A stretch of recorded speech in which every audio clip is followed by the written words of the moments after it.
Well, welcome to UCHL's for today's media luncheon. Our players are linebacker Marquez Gollman, offensive center Aaron Cox, head coach Matt Mitchell in the middle, and Marty Carter has been named the GLIAC Offensive Player of the Week. He had 34 carries for 200 yards and 2 touchdowns on Saturday. So, Coach, you can talk about the contest at Saginaw Valley, and then we'll move on to Wayne State. Yeah, if you were there, you obviously got your money's worth. It was quite a game. You know, we knew heading in it was going to be an intense rivalry with the two schools, and I thought both teams competed really hard. A lot of credit to Saginaw Valley. I thought their kids made a lot of plays and was very, tight contest, obviously, and it had a lot to do with both programs. For us, there's kind of the story between the white lines, the story outside the white lines. When we talk about the game itself, when you turn the ball over 5 times, there's not a whole lot of football games you're going to win. We were very fortunate to win, given those 5 turnovers. Those 5 turnovers were also really huge, just in terms of either scores or led to scores, just where they occurred on the field. We gave up a pick 6, threw a pick 6, and then we had another one that was returned to the 6, and 2 plays later they scored a touchdown.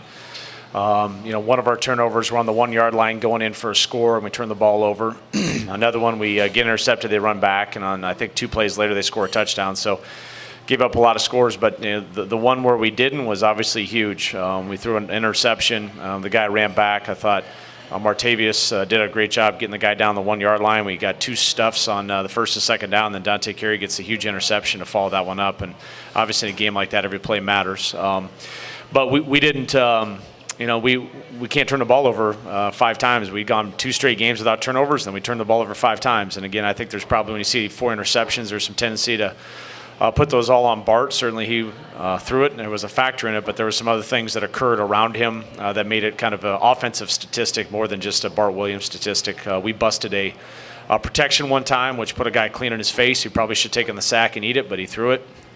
And, a couple other things just from a protection, routes, a lot of factors that played into some of those other turnovers. So those are critical mistakes, huge mistakes. Every play matters when you're facing good competition, and we had 5 just really bad plays that led to turnovers. When you look at the rest of the game offensively, we were fairly productive. Had almost 500 yards of offense on the rest of the plays. And, again, those 5 are bad, critical errors on those 5 plays. But the rest of the plays, we had some guys really step up, make some plays. We obviously with the game, we started losing some players. We lost Joe Robbins in practice. We lost Brandon Bean very early in the first quarter. We lost Matt Williams, and so we were scrambling at the wide receiver position. I thought Urson Smith stepped up big for a football team on Saturday and really made some plays. Nick Dotson made some great catches in the end zone for some touchdowns too, and had some other wide receivers really step up when we were scrambling. And then towards the end of the game, based on our depth at wide receiver and what was happening a little bit,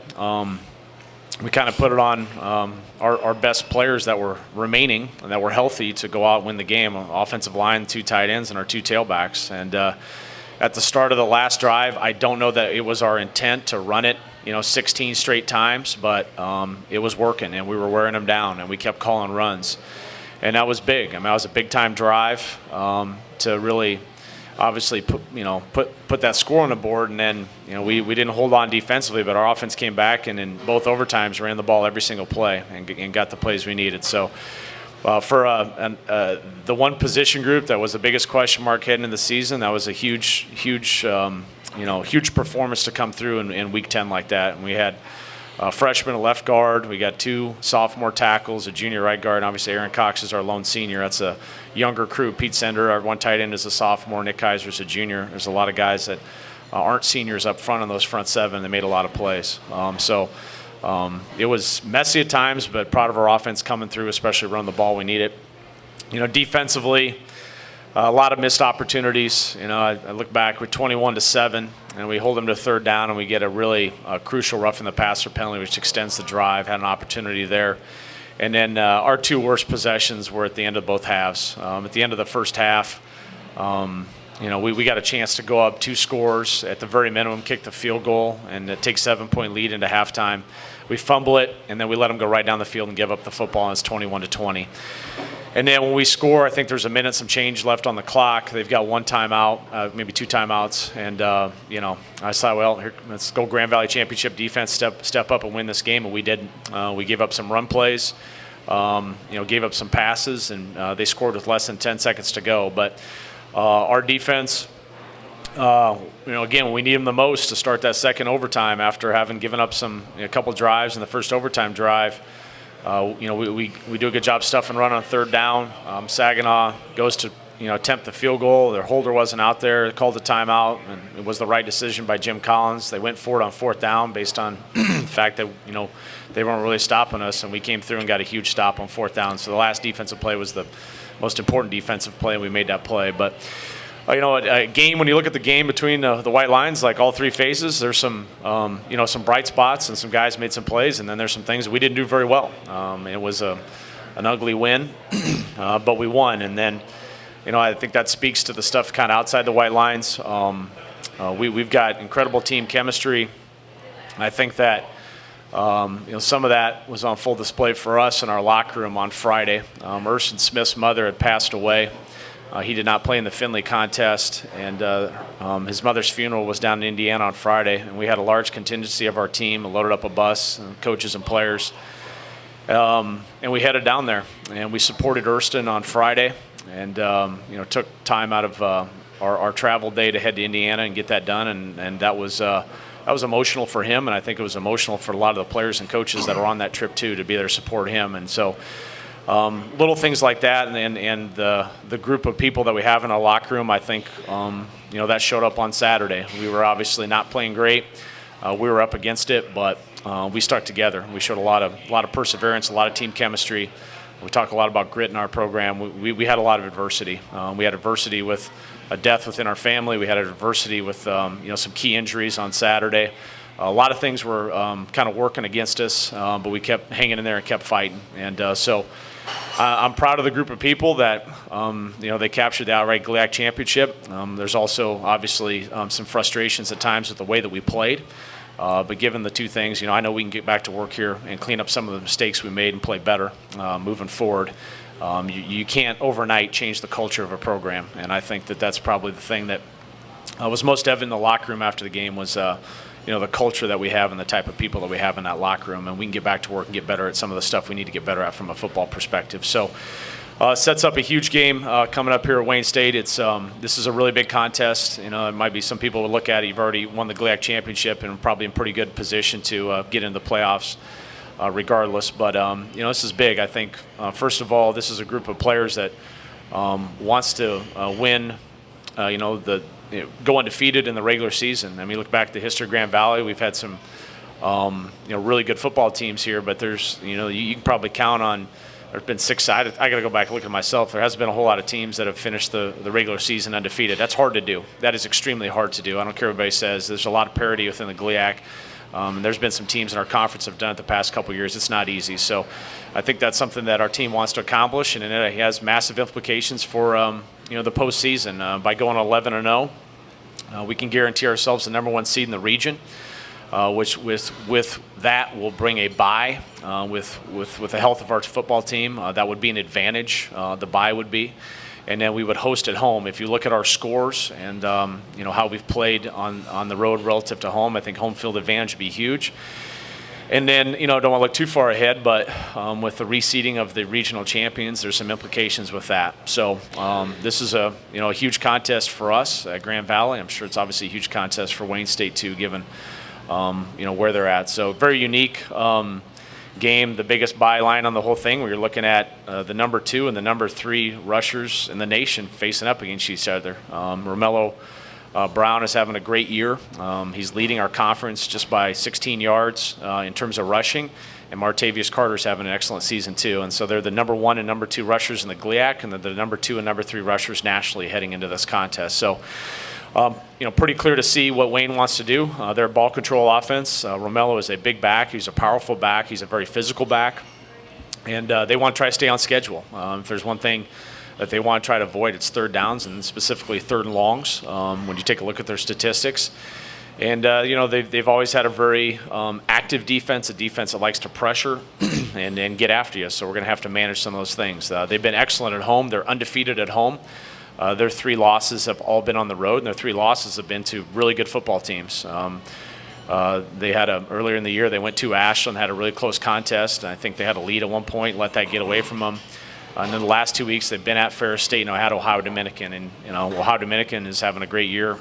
And since they got off to, they played some good competition early, and since then they've really rolled. So, it's a type of team. When you take a look at Wayne State, they're going to run the ball, they're going to control the clock, play great defense. They've been good on special teams, and they have a formula for how they want to win. It's going to be similar to some of these teams that we faced here with the Hillsdale, the Findlay, and some of these teams. This is going to be the type of game we're getting ourselves into, and it's a noon start. The last time we went to Wayne State last year was the biggest crowd, I think, in the history of their program for a single season game, and we anticipate it's going to be the same way. We have a lot of kids on our roster, including the two that are on either side of me from the east side of the state, and a lot of our key contributors are from that area. So we got to get back to work. It was great winning the GLIAC championship, but we got a lot on stake on Saturday. So most important thing is Tuesday, getting the health of this football team in order and get back to work and attacking things.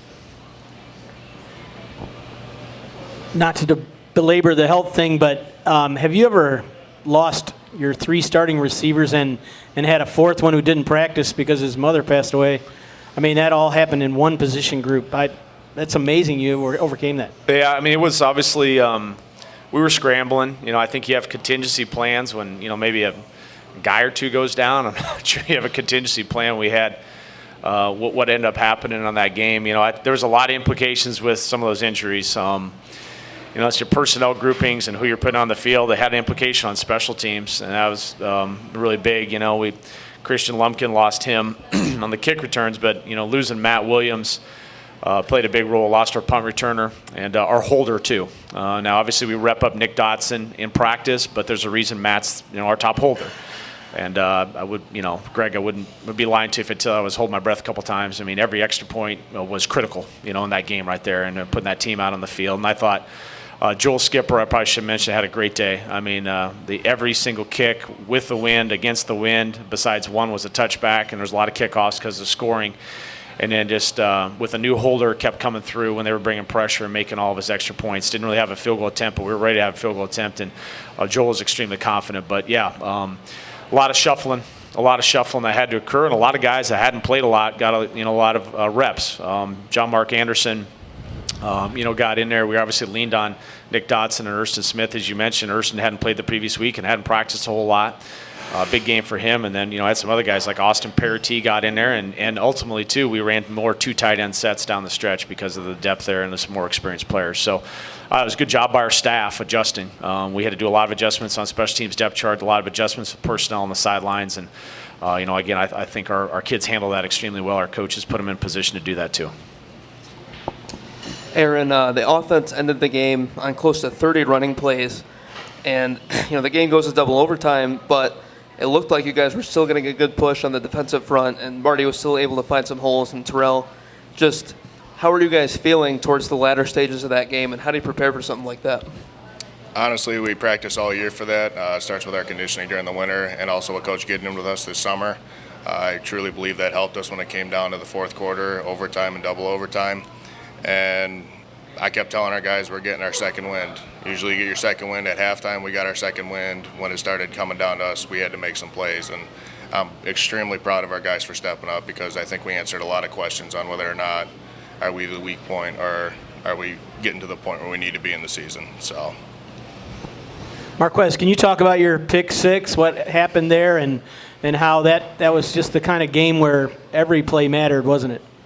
Yeah, Coach Lewis, he just made a good call at the right time, and I just wanted to do my job, and when the play came to me, that's just the time that I needed to make the play for our team, and every play was critical, so that was really a critical play. Even though our offense was struggling, our defense picked our offense up by scoring that touchdown, and when the defense was struggling, our offense kept matching scores, and that's just one thing that we're looking at. So after scoring that touchdown, I was happy to help our offense out, but I was also happy that we can get our offense back on the groove, back to what they were doing. Coach Mitchell, did your team learn a different way to win Saturday? Well, the last couple of games, obviously, we've had to kind of fight back from deficits. I think, to piggyback off what Marquez was saying, and this has happened a little bit, but probably more pronounced in this contest. There was times where, we were throwing picks, and it was not going well on the offensive side of the ball, and our defense kind of stepped up. I mentioned the Dante Carey interception. That series was huge. Our defense really picked up our offense that period of time, and then I think our offense picked up our defense. It could have been very deflating, Greg. We go 16 plays and score, and as I mentioned, we go out in the field, and we gave up a defensive score to tie the game. And you head into overtime, and, Saginaw chooses to play defense first, which is the right call. Our offense really picked our whole team up by driving it down, scoring that touchdown in the first overtime, and giving our defense a little bit of breathing room that they weren't going to have to hold them to a field goal attempt or something like that to match serve, which was huge. So, yeah, it was back and forth, and again, it kind of speaks, again, I think, to the chemistry, and it's not flinching. And we've had a couple of these contests here the past couple of weeks where maybe one side struggled, and the other side's picked it up, and it was just obviously more pronounced just based on the double overtime and the scores and just the craziness of the game with the turnovers and everything that was happening. This is for everybody. Just with the win, 62-56, double overtime against the main rival, with the conference championship on the line. Just each of you, have you guys ever been a part of something like that happened on Saturday? For me, just in terms of the ebbs and the flows and the back and the forth, it was a unique experience as a coach. There's a lot of things happening. I think when you factor in, like I said, some of the personnel changes that we were having to make, I can't really think of anything really off the top of my head. It did have some similarities a little bit to the 2012. Where we lost at the last play of the game on the same end zone. They threw a fade ball down that same corner that they tied it up on us, and a similar thing happened. Chuck Hill, one of our linebackers, was knocked out and was down the field for a while. And so when you take into the fact that Christian Lumpkin stopped to play and the player safety concern that we had there, and losing Brandon Bean and Matt Williams, a couple of our big play wideouts, and the pick sixes on both sides of the ball, I don't know what else we could have really packed into that thing. It was a pretty wild 3.5, 4 hours. Coach, normally when you go ahead. No, go ahead. Nope. Oh, he did ask all three. Go ahead. I've never been a part of a game like that. I've been in some close games here at Grand Valley, but that was the craziest game I've ever been a part of. And honestly, I'm happy with the result. Obviously, we won, but I'm happy with the group of guys we had. I can't express that enough. Yeah, and the last overtime game that I was a part of was Azusa when we lost. When they the running back scored the last touchdown.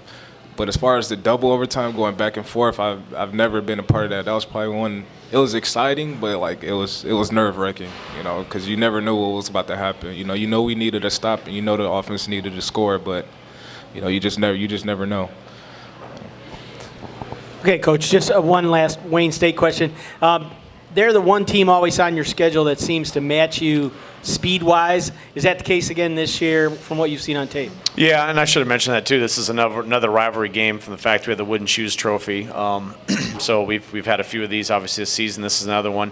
They do a good job in recruiting. Again, I should have probably mentioned earlier too. This is the best offensive line that we'll face, in my opinion, in the 2016 season. It's a very talented offensive line. They have a couple potential NFL guys, specifically Nate Thieker at the one tackle. I've had a lot of scouts that come through our building mention him too. So very talented offensive line. I think they try to run and try to throw over the top of your head with some fast wideouts. And they have, they have athletes at the linebacker position specifically, I think is where they're really strong. And that's why they're probably good on special teams too, Greg, because of the skill set and some of the athletes that they have.